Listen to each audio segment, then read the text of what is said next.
Pemirsa, hari ini Kejaksaan Agung kembali memeriksa Jaksa Pinangki Sirna Malasari. Pinangki diperiksa sebagai tersangka kasus suap dan gratifikasi. Namun kasus Joko Chandra tidak hanya berhenti di Jaksa Pinangki, pemirsa. Pihak lain juga terlibat, yaitu pengusaha sekaligus mantan politisi Partai Nasdem, Andi Irfan Jaya.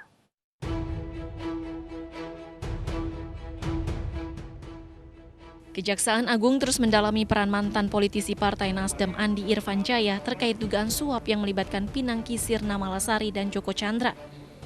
Andi Irfan yang merupakan teman dekat Pinangki diduga menerima suap dari Joko Chandra sebelum diberikan kepada Pinangki. Suap untuk pengurusan fatwa bebas Joko Chandra dari Mahkamah Agung. Fatwa ini agar Joko Chandra terbebas dari eksekusi atas putusan bersalah. Usai berstatus tersangka, Andi Irfan ditahan di Rutan Komisi Pemberantasan Korupsi. Partai Nasdem lantas memecat Andi Irfan dari keanggotaan partai dan tidak memberikan bantuan hukum. Direktorat Tindak Pidana Korupsi Bareskrim Polri telah resmi menaikkan status dari perkara dugaan suap dalam penghapusan red notice mantan buronan koruptor Joko Sugiarto Chandra ke tahap penyidikan usai gelar perkara pada Senin 5 Agustus lalu.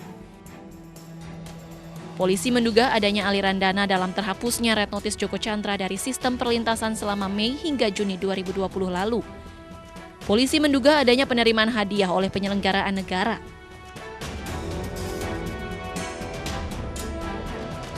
Sementara itu, Brigjen Pol Prasetyo Utomo juga ditahan di Bareskrim berdasarkan pengakuannya menolong Joko Chandra untuk membuat surat jalan. Prasetyo Utomo pun dicopot dari jabatannya sebagai Kepala Biro Koordinasi dan Pengawasan Penyidik Pegawai Negeri Sipil. Sebelumnya, penghapusan red notice atas nama Joko Sugiarto Chandra telah menyeret dua nama jenderal kepolisian, yakni Brigjen Nugroho Slamet Wibowo selaku mantan Sekretaris Nasional Sentral Bureau Interpol Indonesia yang menyurati pihak imigrasi pada 5 Mei 2020 lalu perihal terhapusnya red notice Joko Chandra sehingga pihak imigrasi menghapus nama tersebut dari sistem perlintasan. Selain Brigjen Nugroho, surat yang ditujukan kepada Dirjen Imigrasi tersebut dikirim dengan menyertakan tembusan kepada mantan Kadifhub Interpolri Irjen Pol Napoleon Bonaparte. Usai beredarnya surat tersebut, Kapolri melakukan mutasi terhadap kedua jenderal.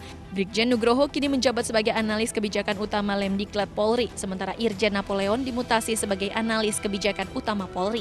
Dari Jakarta, Tim Liputan iNews melaporkan.